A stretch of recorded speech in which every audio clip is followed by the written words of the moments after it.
Agro a toda la galaxia a través de fmlatribu.com o el FM 88.7 en la zona del AMBA. Son las 15:37 y recibimos por primera vez en el 2025 a Lau Forni, nuestra columnista de libros y cine. ¿Cómo estás, Lau? Bienvenida. Gracias, ya extrañaba bastante, lo sigo escuchando, pero estar acá extrañaba mucho. Bueno, bienvenida, Lau, en la semana en la que tuvimos un 24 de marzo en nuestro país, el Día por la Memoria, la Verdad y la Justicia. ¿De qué nos vas a hablar vos? De cine, literatura y dictadura. Lo que voy a hacer es hablar de algunos libros y algunas películas que abordan la temática de diferentes lugares. Bien, ¿y con qué querés comenzar? Bueno, voy a comenzar con un documental del año pasado que creo que acá, yo lo había hablado, pero no sé si se debatió, que es Revelar. Uh-huh. El documental que es sobre nietos recuperados, Uh-huh. que hizo Fermín Rivera, que es un documental que apunta a tomar como testimonios de nietos que habían sentido indicios de que no estaban en la familia a la que pertenecían. Uh-huh. Entonces, estamos hablando de una película que se estrenó el año pasado, que es un documental que vimos en el Gaumont, que recuerdo que el año pasado fuiste a ver también vos también. Sí. Y que, ¿cuál es su conexión con los libros? En realidad lo quiero emparentar con un libro que se llama ¿Quién soy?, que es un libro de la editorial Calibroscopio, que reúne 4 historias de nietos recuperados ficcionalizadas. Ajá. Que está narrado para las infancias, que está acompañado aparte de 4 ilustradores. Y en este recurso del libro de buscar diferentes formas en la imagen y en el texto, porque aparte son voces que le hablan a las infancias, Uh-huh. además de la temática de los nietos, me parece interesante pues son los mismos recursos que de algún modo, observando un poco la distancia, se utiliza lo documental, o sea, mezclar lo gráfico, lo simbólico. Y en el fondo, tanto documental como el libro, dejan una historia abierta de alguien que está buscando, en un caso a lo que sería su hermano, y los dos dejan como la pregunta de que, bueno, ojalá estas obras que se están difundiendo generen la pregunta en posibles nietos que no encontraron su identidad. Así que también está unido por ese, digamos, motivo final. Entonces decíamos el link entre la primera película y el primer libro. ¿Y cómo sigue este camino?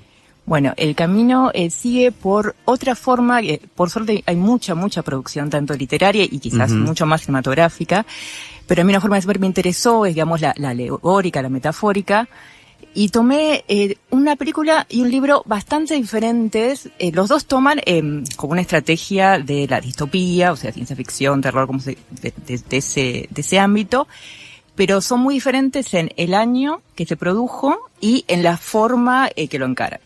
Una es la película Los Miedos de 1980, la Ajá. que vi hace muy poco, la verdad no la conocía. Una película de 1980, plena dictadura. Una película que se llama Los Miedos. Los Miedos, Alejandro Doria. Ah, de Alejandro Doria. Y claro. escuchen el elenco, impresionante. A ver. Bueno, iba a nombrar al final, pero te voy a nombrar primero, porque aparte se come la película Tita Merelo a sus 72 años. Mirá. Hace un personaje fenomenal. Después están Soledad Silveria, Miguel Ángel Solá, María Leal y Sandra Mianovich. Mirá. Y son 6 personajes diferentes, una prostituta, una monja, un hombre, no se sabe muy bien de dónde proviene, parece medio de la mafia, una mujer embarazada, una señora mayor y abandonada y un loco, o sea, todos medio de estereotipos también. Uh-huh. Y de repente va mostrando diferentes escenas en una ciudad de Buenos Aires donde ya al extremo de alegórico están ellos de pie y todos muertos, todos los habitantes, o sea, nivel que hay un arquero de fútbol, el arquero de fútbol en un partido, todos muertos, todos los jugadores y el arquero solo ahí. Y empiezan a escuchar todo el tiempo por parlantes que, bueno, hay una peste y que si tienen síntomas vayan a tal lugar y si creen que están bien vayan para el sur. Entonces Claro. esto como que se empiezan a cruzar y empiezan a peregrinar al sur. Lo que pasa es que en el medio hay, por ejemplo, obviamente muchos militares que, a diferencia de lo que pensaría por lógica, si hay realmente una peste que tengan que testear si está sano o no para matarte, no, entran a matar directamente a todos. Ok. Y hay pequeños momentos en la voz de Tita Merelo, que aparte, bueno, obviamente es inolvidable, donde te das cuenta, repito, 1980, esa película no es que se hizo y se proyectó en otro momento, se proyectó en ese momento, y escuchás la voz de ella en un momento que ellos se esconden, porque entran estos militares directamente a matar, y ella diciendo, ¿a quién matan, hijos? ¿A quién matan? ¿A quién está matando? O algo así. O sea, hay varios momentos de la película donde inevitablemente te interpela en lo que está sucediendo, esa metáfora que se ha usado tanto en la literatura, por ahí una referencia muy conocida es La peste de Camus, donde se habla, o sea, de realidad se puede leer como algo así distópico, pero en realidad está haciendo alusión a algo de la historia. Y en ese caso la película de Alejandro Doria, para vos, sería el equivalente cinematográfico ¿de qué? No sería equivalente cinematográfico, pero está como hermanada, que es un poco lo que busco, con un libro que salió el año pasado, que lo leí, y la verdad que me fascina, se debería hacer película, así que si hay un cineasta ahí con mucho presupuesto, como seguro debe haber en este momento, hágala. Se llama El hecho maldito, de la editorial Astier, de la autora, pues una autora que no conocía, Teresita Barragán Recalde. ¿Es una autora argentina? Es una autora argentina, sí. Ajá. Y el libro plantea una ucronía. ¿Qué hubiese pasado si al momento Perón muere, como murió en el año que murió, pero Evita no había muerto? Entonces la que quiere el poder es Evita. No, Isabel. No existe una Isabel. Nunca existió una Isabel. Entonces, en ese escenario de 1974, cuando muere Perón, 1 de julio de 1974, en vez de ser sucedido por María Estela Martínez, también conocida como Isabelita, hubiera sido sucedido por una muy joven, aparte, María Eva Duarte de Perón, porque murió en la década del 50 a los 32 años, en la década del 70 tendría apenas 50 y pico. Sí. Sí, ¿Mira? Tal cual. Para mí ¿Es una novela? Perdón. Es una novela, sí, es una novela que plantea, es una ucronía, ¿viste? Cuando un hecho histórico cambió y qué hubiese pasado. Claro, el what if. ¿Qué hubiera pasado si? En este caso, ese es el escenario. Es muy, yo ya sé que acá es un partidario del spoiler, pero en el cine, como yo vengo de la literatura, no voy a spoilear la novela porque es muy interesante ver cómo abarca, qué es, para qué lado va. Realmente no volvés a ver Buenos Aires de la misma forma. Yo no volví a viajar del subte de la misma forma. Tiro cosas como que se arma una resistencia en la busca del sub, un montón de elementos muy interesantes. Hay como reminiscencias, así te escucho sin haberla visto, a El Eternauta. Sí, sabés que claro, eso supongo que estará en el imaginario de la autora, que también dedujo que lo escribió en la pandemia, que hay algunas cosas ahí, es como que mezcla varios elementos. Bueno, ya dije subte, se vino Moebius, pero bueno, porque obviamente si vos Moebius siempre subte es Moebius, pero sí, tiene algo de eso.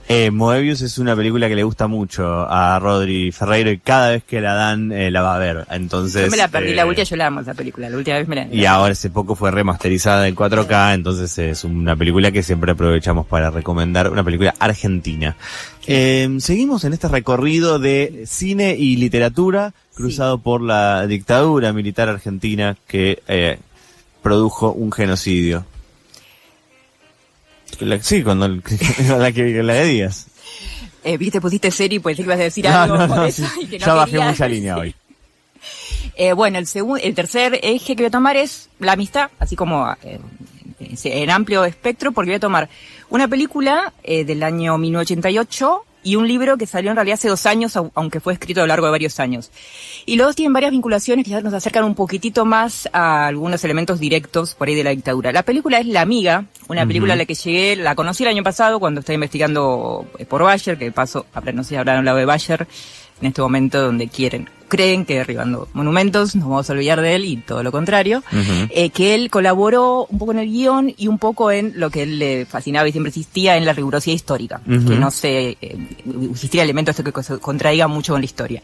Y es brevemente la historia de 2 amigas que eran amigas de muy chiquitas y una de ellas judía, otra una persona acá, nativa argentina, y cuando crecen, en el año ya 78 está situada la película porque está en el Mundial, el hijo de una de ellas desaparece, de la que era argentina, y la descendientes judíos, hago este comentario porque uno pensaría que al revés, la que por ahí puede haber sido perseguida, porque de hecho obviamente la comunidad judía fue especialmente atacada, y aparte de la izquierda, ni hablar, pero no, la amiga judía es una actriz muy conocida que se codea con ciertas personas del poder, y cuando la amiga que le desaparece el hijo le va a buscar ayuda de ella, le dice, lo primero que le pregunta es, bueno, ¿pero en qué estaba metido tu hijo? Entonces ahí empieza lo que podría ser como una ruptura, pero no es una ruptura, porque Así todo, con la diferencia que se van mostrando, está narrada en 4 momentos históricos a través de los años. No abarca tanto ese, creo que arranca de la infancia, brevemente, y después hasta el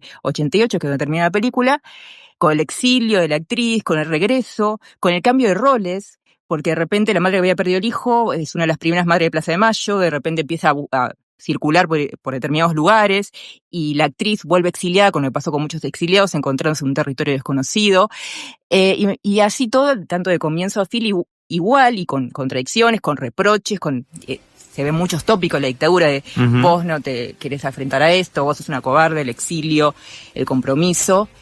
Hay una frase final de que termina las dos amigas juntas, la amiga que no podía entender cómo ella seguía a tal punto buscando a su hijo que quería negarse a aceptar que estuviese muerto, y le dice, porque no está muerto, porque yo fui parida por mi hijo. Porque todo, o sea, no era la madre del hijo desaparecido no era como militante activa, pero después de toda la lucha y desaparición es como que ella se lo tomó como propia, y bueno, ahí termina la película, y me parece eso como muy, en una amistad, como paralelamente se van viendo diferentes momentos y cuestiones de la dictadura. ¿Y esta con cuál conectaría? Conectaría con un libro muy bello de un escritor que también está muy vinculado con el cine, que es Antonio Di Benedetto. El libro es Memoria de una agonía, tiene algunos artículos de él, pero está escrito por Juan Jacobo Bajarlía, que era un escritor, lamentablemente no trascendió mucho como escritor, pero muy amigo de Di Benedetto, y son una serie es como una especie de recopilación de recortes de la vida de Di Benedetto a partir de que Di Benedetto fue secuestrado, torturado, pidió por un recurso que se podía llegar a apelar con un abogado, ser exiliado, y lo hizo gracias a este amigo, y va narrando un poco la amistad de ellos, cómo en gran punto lo abandonado a Di Benedetto, como abandonado a tantos exiliados. Algo vimos y charlamos el año pasado, como hablamos de cuarentena, de Valle, el documental de Echeverría, Cuarentena, narra también mucho eso, ¿no? De las críticas que se hacían los argentinos en el exilio, de lo que significaba volver. Y primero para mí es un gran rescate la figura de Di Benedetto, que aparte, bueno, como decía, muy vinculado con el cine, aparte de que él quería escribir para cine, tiene varias películas llevadas al cine, Los Suicidas, Zabalay y, bueno, Sama, por supuesto. Y adaptan las obras de literatura de él, no son dirigidas por él. No, gracias por la aclaración, Sandy, sí. Y para mí, por un lado, es una gran semblanza, un gran reflejo de una amistad, y también, nuevamente, igual que en la película, aprovecha de hecho hay reproducciones hasta de cartas de ese momento, de recursos judiciales, así que también es un documento y a la vez un reflejo de lo que es una amistad. Y tenemos una más todavía. ¿Cuál es la última? Es la trampa, no es tramposa, porque tomó 2 películas que están basadas en 2 libros, también, emparentados desde varios lugares. Que es, por un lado, empiezo con las películas, La Larga Noche de Francisco Sactis, y Cuarteles de Invierno. El tópico, para mí, desde el punto en común de estas 2 obras, es reflejar cómo lo viviría el ciudadano común, por decirlo de algún modo, cómo vivió esos años y qué hacía al respecto. Brevemente los autores, porque también tuvieron mucho vínculo con la dictadura, el autor del libro La Larga Noche de Francisco Sactis, que es Humberto Contrastini, fue uno de los exiliados, Soriano, el autor de Cuarteles de Invierno también. Los dos vivieron el exilio en lugares diferentes, de formas muy diferentes. De hecho, Constantini lo vivió muy mal, igual que Di Benedetto murió a los pocos años de regresar. A Constantini aparte había perdido amigos muy cercanos como Conti, y a Santoro, al que hace un homenaje en el libro, en un momento así como que en la película no sale. Y lo interesante es que los 2 libros fueron escritos casi en el mismo momento, en el exilio de los autores, pero con diferente suerte literaria y cinematográfica. La Larga Noche, cuando fue publicado en el 84, pasó casi desapercibido, y en cambio Cuarteles de Invierno fue publicado en el 83 y fue bestseller. Y fue bestseller también, No habrá apenas me olvido, fue bestseller después todo. Claro. Fue realmente un hit Soriano, y enseguida, bueno, obviamente llevado al cine en el 84, en el 85 fue llevado al cine. Sí, recién recuperada la democracia. Claro. En cambio, eso porque Soriano, claro, había de repente, quizás porque tenía una forma de decir las cosas que apelaba mucho a lo popular y no sé, tuvo la suerte de tener éxito y por eso fue rescatado. En cambio, La Larga Noche de Francisco Sactis, como dije, pasó un poco desapercibido, y cuando vemos la película, que es bastante fiel al libro, cambia levemente al final, encontramos un homenaje que me gustó mucho, que se la dedica a El Librero de Parque Centenario, Mira. Se ve que los directores, a que no nombré, perdón, por la verdad que no los conocía, creo que no hicieron mucho más. Sí, ¿querés? No, nombralos porque vas a nombrar a una persona que hoy la mencionamos. Sí, a dos de hecho que mencionamos. Andrea Testa y Francisco Márquez. Sí, que son parte de la productora que está llevando adelante tanto la producción de el documental sobre María Gabriela Pumer como la película de la que habló Pauli al principio. Así que el hilo invisible conecta este programa de una manera hiper redonda. Y hay una conexión más. Te interrumpo una vez más y basta. La ayudante de dirección de La Larga Noche, que a mí es una película que me encantó, es Cecilia Kant, la directora de Partido de Mí. Un barco y además que una película ahora se está dando en el Cinecom. Tal cual. Exacto, es una película además con Diego Velázquez, Valeria Lois, Laura Paredes, un elencazo y una película realmente buenísima. Velázquez del Agrónomo, protagonista, que también hablamos aquí con el director. Qué lindo, que todo se conecta. Todo. Y además es un libro que se rescató hace poco, ¿no? Y bueno, eso iba a decir, a raíz de que esta película se hizo en 2016, el libro fue editado por Trade Movimiento, ya sé que es tu editorial favorita, por eso querías que lo mencione. No te voy a mentir, Laura, es una columna de libros y vas a mencionar a la mejor editorial del país que estrena en Movimiento, Crédito de la Zona Sur. Sí, un gran rescate que aparte ya había editado otras obras de Constantini, y me parece que aparte de eso fue uno escrito que lamentablemente también fue muy olvidado y era como muy interesante e importante rescatar. Y brevemente de Cuartel de Invierno, que voy a cerrar porque también tiene hay una leve conexión de por qué el tema que elegí para cerrar. Bueno, Cuartel de Invierno, como dije, bueno, le fue muy bien. Y es básicamente la historia no conté la historia de Francisco Sactis, porque creo que casi todos la conocen, que cuento brevemente. Es un hombre por favor, en una línea. Que se entera por una conocida de la facultad, que lo llaman con la excusa de publicar un poema de sus años militantes. Le da 2 nombres de 2 personas que esa noche las iban a ir a buscar. Y él está toda esa noche pensando qué hacer con eso. Y bueno, se cuenta con personajes y termina. No voy a contar tampoco cómo termina porque también está muy bien. Bueno. Antes de que cerremos con el último libro, quería agregarte uno. Te voy a hacer libros planning en este momento al aire. Le digo, cuando pensamos en la mirada de la gente de a pie que no eran ni militantes ni... Momento Fantino es. Claro, te aparateo la columna. Pensaba en Historieta, el caso de qué querés ser cuando seas grande, ¿no? La antología de Historieteca, con guión de Marcelo Pulido y varios dibujantes, donde en realidad lo que es muy interesante de ese libro es que justamente, normalmente cuando hay historietas sobre la dictadura, son sobre las atrocidades que cometió la dictadura, pero capaz el foco acá está justamente en eso, en esas otras personas que capaz estaban viviendo la dictadura y no se daban cuenta todavía hasta que ya era demasiado tarde. Sí, muy buena, la recomiendo. Y hablando, ya que estamos con Nexos, uno de los responsables en que Cuarteles de Invierno se editara con tanto éxito acá fue Carlos Trillo, así que seguimos con éxito. Y cerramos entonces con Cuarteles de Invierno y la canción que nos ocupa. Cuartel de Invierno, bueno, es una novela que comienza con un cantor de tango y un boxeador que lo invitan a un pueblo remoto para hacer sus representaciones. Y ahí enseguida empiezan a haber un montón desde la represión explícita hasta, bueno, obviamente los arreglos de los militares, y los dos se terminan comprometiendo más lo que creían. Se crea una amistad, muy como algunos lo comparan como si fueran los gordos y el flaco de la Argentina. También con algunos momentos como muy explícitos, por ejemplo, nadie dice nada en el pueblo, todo es tan silencioso entre las cosas que suceden, excepto el famoso loco del pueblo, que está interpretado por Ulises Dumont, que en un momento, cuando el cantor de tango están charlando, le dice, hablan de una epidemia que había pasado, en teoría, aunque la novela y la película está situada en la dictadura, en un pueblo imaginario, pero en la dictadura. Y le dice, ¿y usted qué hacía? Le pregunta el loco cuando estaba la epidemia. Y dice, y lo mismo que todos, ver, oír y no hacer nada. O sea, es algo que lo dice muy categóricamente, y que piensa Soriano que también en un momento a veces fue invisibilizada su novela, porque siente que algunos lo consideraron como una crítica, bueno, ese pueblo que sabía y prefería mirar para otro lado. Un tema obviamente súper complejo. Y bueno, yo cuando pensaba en el tema para cerrar, esa película tiene banda sonora de Astor Piazzolla, y dije, sería hermoso un tema de Piazzolla. Pero me enteré de algo de Piazzolla que ustedes por ahí ya sabían, yo la verdad que no lo voy a llamar colaboracionista, pero ¿saben el episodio de Invisible?